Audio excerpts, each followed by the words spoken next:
Dans l'exercice numéro 3, on désire modéliser l'œil, c'est-à-dire qu'on va remplacer les éléments de l'œil réels par des éléments d'optique. La pupille sera modélisée par un diaphragme.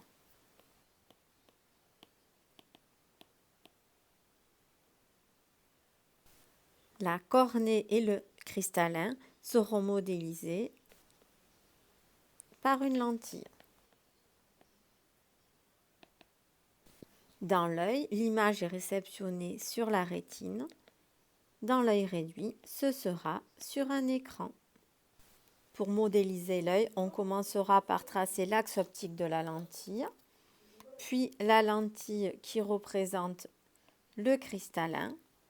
Devant la lentille, le diaphragme qui régulera la quantité de lumière qui traverse l'œil réduit, et l'image est récupérée par l'écran.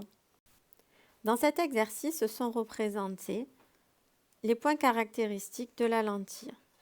Il s'agit du foyer F, objet principal de la lentille, O, son centre optique, et F', son foyer, image principale.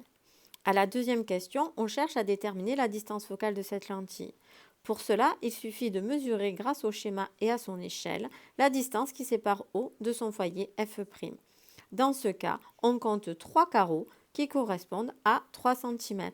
La distance focale de cette lentille, OF', fait donc 3 cm. À la question numéro 3, on souhaite déterminer la valeur de l'avergence. Il faut donc utiliser la relation qui existe entre C, l'avergence, et la distance focale OF'.